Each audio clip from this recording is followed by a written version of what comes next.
Assalamualaikum warahmatullahi wabarakatuh. Innal hamdalillah nahmaduhu wa nasta'inuhu wa nastaghfiruh wa na'udzu billahi min shururi anfusina wa min sayyiati a'malina may yahdihillahu fala mudilla lahu wa may yudlil fala hadiya lahu. Asyhadu an la ilaha illallah wa asyhadu anna Muhammadan abduhu wa rasuluh la nabiyya ba'da.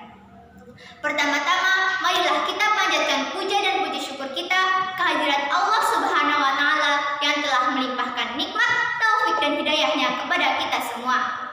Salawat serta salam semoga tetap Allah curahkan kepada Nabi Agung Muhammad sallallahu alaihi wasallam yang kita nanti-nantikan syafaatnya di yaumil qiyamah. Allahumma amin. Perkenankanlah saya di sini akan membawakan sebuah kultum yang berjudul Rasulullah sebagai suri tauladan.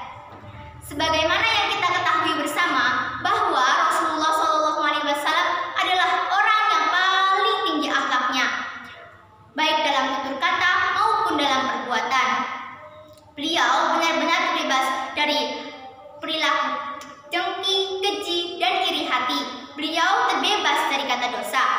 Meskipun demikian, beliau senantiasa menghabiskan waktunya untuk berdakwah, untuk berdoa, dan bermunajat memohon ampunan kepada Allah Subhanahu wa taala. Berbeda dengan kita yang sudah jelas-jelas memiliki banyak dosa, tetapi terkadang kita lupa untuk memohon ampunan kepada Allah Subhanahu wa taala. Kita berdoa, tetapi kita tidak mengerti apa maksud dari doa kita itu. Teman-teman, karena keistimewaan Allahnya lah, Allah berfirman dalam Quran surat Al-Ahzab ayat 21 yang berbunyi, A'udzubillahi minasyaitonirrajim, Bismillahirrahmanirrahim.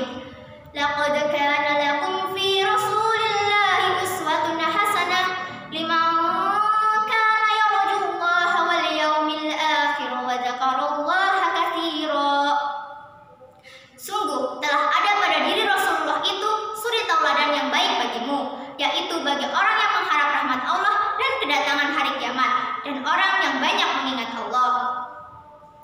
Dari ayat tersebut jelas bahwa Allah memerintahkan kita untuk menjadikan Rasulullah sebagai suri tauladan satu-satunya, bukan yang lain, bukan para artis, bukan pula para penyanyi, tetapi Nabi kita, Nabi Muhammad Sallallahu Alaihi Wasallam. Jika kita umat yang mengaku mencintai Rasulullah Sallallahu Alaihi Wasallam, maka tanpa disuruh pun kita akan senantiasa melaksanakan sunnah-sunnahnya dengan niat yang tulus tanpa ada paksaan sedikit pun. Saat ini banyak sekali orang yang lain di mulut, lain di hati, mengaku cinta kepada Nabi Muhammad hanya di mulut saja, tetapi pada kenyataannya jarang sekali melakukan sunnah-sunnahnya. Sebuah hadis mengatakan, barang siapa yang mengaku cinta kepada Rasulullah tetapi dia tidak melaksanakan sunnah-sunnahnya, maka dia adalah pembohong. Apakah mau kita disebut sebagai pembohong?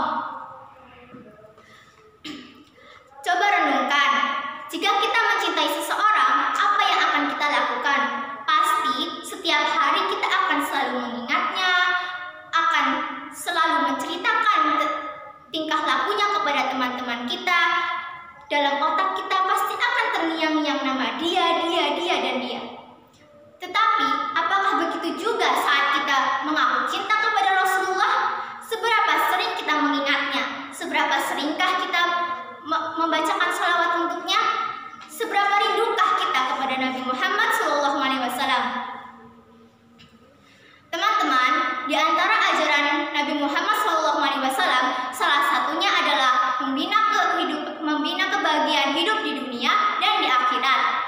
Rasulullah bersabda, "I'mal li dunyaka ka'annaka ta'ishu abadan wa'mal li akhiratika ka'annaka tamutu ghadan." Bekerjalah kamu untuk duniamu seakan-akan engkau hidup selamanya, dan bekerjalah kamu untuk akhiratmu seolah-olah engkau mati esok.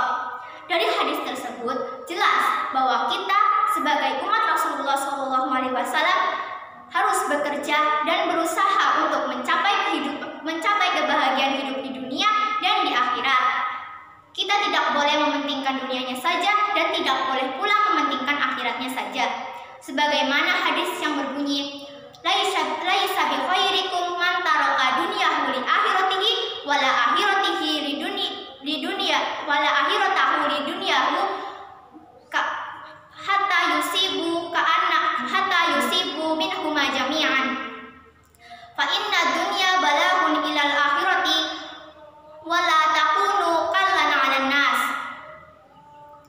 Bukankah orang yang paling baik di antara kamu orang yang meninggalkan dunianya untuk mengejar akhirat, atau orang yang meninggalkan akhiratnya untuk mengejar dunia, sehingga dapat memadukan keduanya? Karena sesungguhnya kehidupan dunia mengantarkan kamu kepada kehidupan akhirat. Dan janganlah kamu menjadi beban orang lain. Namun, pada zaman sekarang ini banyak sekali orang yang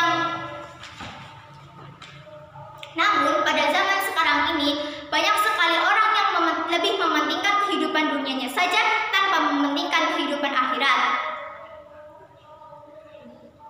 Dia juga selain itu banyak juga orang yang mengaku cinta kepada Allah, cinta kepada agama Islam, cinta kepada Rasulullah, tetapi tidak menjadikan Rasulullah sebagai suri tauladan dalam hidupnya. Allah berfirman dalam Quran surat Ali Imran ayat 31 yang berbunyi, A'udzubillahi minasyaitonirrajim, Bismillahirrahmanirrahim. Qul in kuntum tuhibbunallaha fattabi'uni yuhibbukumullah wa yaghfir lakum dzunubakum wallahu ghafurur rahim. Katakanlah Muhammad, jika kamu mencintai Allah, ikutilah aku, niscaya Allah mencintaimu dan mengampuni dosamu. Allah Maha Pengampun, Allah Maha Penyayang. Teman-teman, marilah kita perbaiki akhlak kita dan ingatkanlah teman-teman kita yang sudah terbawa oleh arus modernisasi saat ini agar tidak lupa untuk menjalankan sunnah-sunnahnya. Jika kita seorang pelajar, maka jadilah pelajar yang jujur. Jika kita seorang guru, maka contohlah Rasulullah bagaimana ia menjadi guru. Jika kita seorang pemimpin, maka contohlah kepemimpinan Rasulullah bagaimana ia memimpin umat-umatnya. Jangan sampai kita hidup sebagai umat Rasulullah tetapi tidak sedikit pun melakukan apa yang beliau lakukan. Mungkin hanya itu yang